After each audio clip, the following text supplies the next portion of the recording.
if you have a question during the show, we want to hear it. Your input is a big part of what makes the show successful, and we thrive on your energy and insights. Whether it's a quick comment, a thoughtful question, or opinion you just have to share, don't hesitate to drop it in the chat. Now, if you want to make absolutely sure your message stands out and gets featured on the show,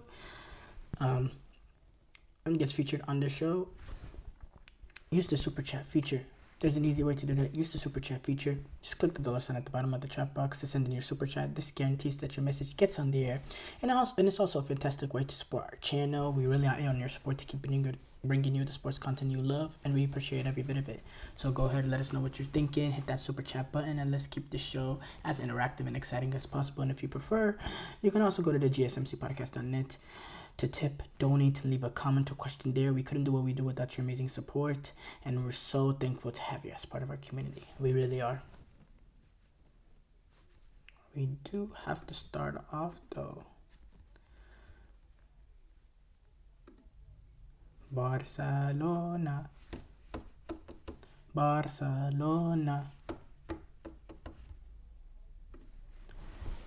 They got another victory in La Liga to go 7 of 7 now. They find themselves with 21 points, sitting pretty at the top. We know Real Madrid played their 7th game in La Liga, so they're able to cut that deficit into 1 point. But now with with Barcelona playing their extra game in hand, getting that victory, they find themselves, Barcelona, 4 points ahead of they find themselves 4 points ahead of Real Madrid, and they're doing it in super fashion. I mean, going 8 of 8, 7 of 7, being perfect. You have good performances like this game in which they had to dig in a little bit, only being up 1-0 down the stretch, but they've also shown the ability to break open a game. We know what they did against Girona, Real Valladolid. We know what they did against Villarreal as well. They're scoring goals. They're getting the ball up to the attackers quickly. They're playing that ball in behind. They're being direct, vertical, whatever you want to say about it. We're seeing that element of Barcelona sprinkle in with Hansi Flick, and he's done an amazing job of being flexible, being reliant on the youth that Barcelona has in La Masia. Especially, it's been needed with the injuries that they've suffered. He's had to rely on the youth. He's had to rely on the likes of Marc Casado, who started in this game. Obviously Lamine Yamal, he's always going to be there. Pablo Torre, coming off the bench, you had players like Hector Fort, Gerard Martin, who actually started in last week's game. These La Masia players have been very, very important. They've been options in the starting 11. They've been they've rotated in the starting 11, and they've been very necessary for depth, because that's the players. This is a Barcelona team. You look at the bench even today. They had Pedri come off the bench, who's getting rest in this game. You have Ferran Torres.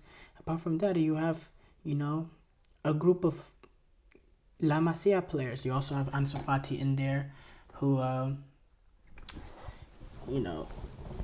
has had a fall off since he suffered those injuries, and he's trying to get back to his form. We know the quality. We knew when he was 17, or 18, he was Lamine Yamal. Before Lamine Yamal, he was such a great player, but the injuries have affected him. But I do have to say, if there is a manager that can bring him back, it is a guy like Hansi Flick, who he can benefit off, because the quality with Ansu Fati is there. It's just, he needs to get that consistency back. The fitness needs to be right, and he needs to stay on the field, and he just needs to get back to that level. And I still think there's an opportunity there. He hasn't been playing much up to this point, but we'll see. Now, going back to this Barcelona game though, they were able to get the 1-0 victory over Getafe, and Barcelona played a good game. It only took that first half, a strike from Robert Lewandowski. This is obviously a Barcelona team, as I was saying, is playing below strength, massively below strength. Well, we couldn't really get much into on yesterday's show, talking about, or not, on Monday when we were discussing Barcelona, was the Ter Stegen injury. They did play Nike Peña in this game. There are some strong reports that Wojciech Szczesny, who just retired for like a month ago or so, after he was forced out by Juventus, retired. It seems like he will be coming back into football and joining Barcelona, which I think that's a good move for Barcelona to make.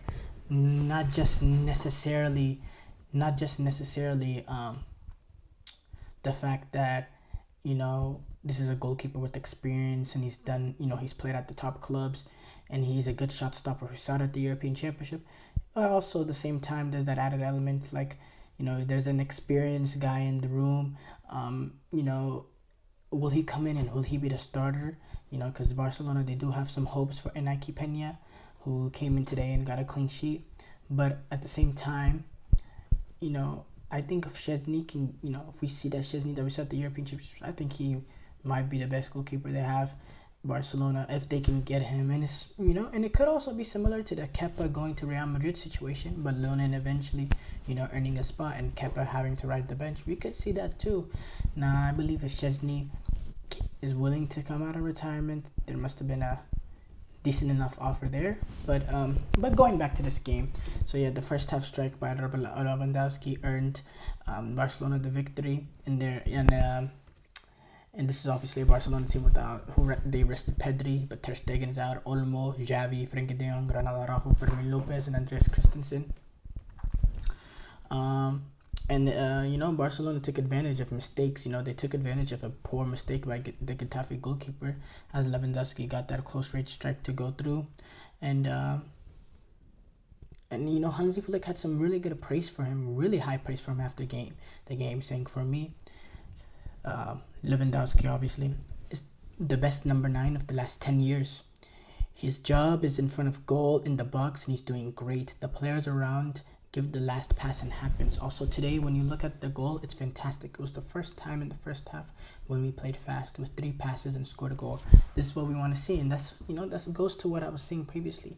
Barcelona, they want to go, with Hansi Flick, he wants to go more quickly about it. He wants to get the ball on the front, forward as fast as possible. They want to be more direct, and they dominated possession as well. Obviously, with being direct, you can still dominate possession, having 80% possession and having 16 shots. But there was, they just weren't clinical enough, because they did have a few opportunities to increase the lead and they weren't able to, so it made it a little bit vulnerable, because when you have a 1-0 lead, it just takes one mistake defensively. But it was good mental toughness from them. They had a clutch performance. They didn't give up. They didn't make that mistake, and despite not being able to get the second goal, they were able to hold on to a 1-0 win, and never really honestly had to get much out of second gear. By the way, this win gives Barcelona so far their second best league start ever, in which you go back to the 2017-18 season.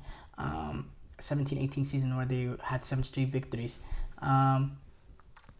The record for Barcelona, the best league start ever, is 8 straight wins in the 2013-14 campaign. They were able to spring off 8 straight wins, and they've done it in dominating fashion. Their goal differential is plus 18, 23 goals scored, 5 goals conceded, and look, if they can get to that record, I mean, what an accomplishment for Hansi Flick, coming into a new team, and they're into a new role in a new league.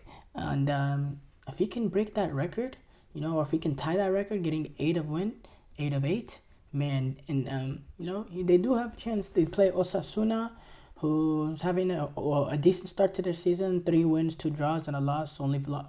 Or 3 wins, 2 draws, 2 losses. And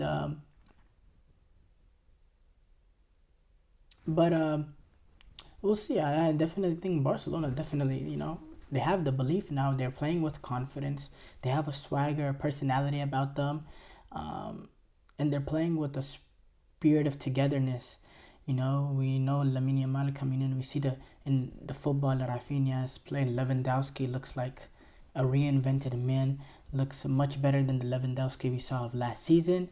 It's he's been game in, game out. Robert Lewandowski this season If he doesn't have an impact scoring the goals, he's still having an impact, whether it is, attracting attention from the center halves and opening up space for his other teammates. Even in the games that um, he doesn't score in which there hasn't been many games so far this season that he hasn't scored in, he's been lethal in front of goal. But even those games he doesn't score and he's still a factor. And that's not something we say of Robert Lewandowski all the time. In 7 games in La Liga, averaging a goal a game, he has seven goals. He also has 2 assists. I've been very impressed with the jump he's made from last season to this season, because I never thought Lewandowski was over the hill or anything. I just thought last season was just not his best season. But to do what he's doing right now, age 36, the longevity, the continuity of what he's been able to do. Keep in mind, he's age 36.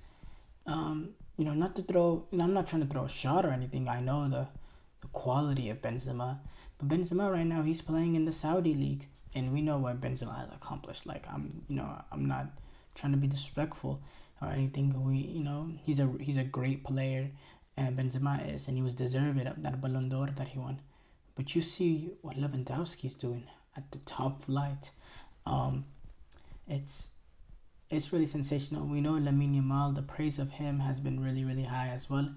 He's also an incredible player, an incredible youngster, and is someone that has the realms to take it to one of the best players of the world, compete with the likes of Mbappe and Haaland for that best player in the world spot. I definitely think he has, because there's no more Messi and Ronaldo.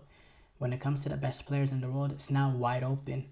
And I don't see any Messi or Ronaldo coming up. No, Lamine Yamal is not Messi. Okay, that's ridiculous. It's not even close. Nowhere near the impact Messi, even when Messi was 17. But he's still a brilliant, brilliant player. And he's still in a normal era. Being in the Messi Ronaldo era is not a normal era. In a normal era, Lamine Yamal, especially when we see, specifically, like if he continues to develop the way he is, that's a player that should be up there in the best player in the world. I do think he has that quality.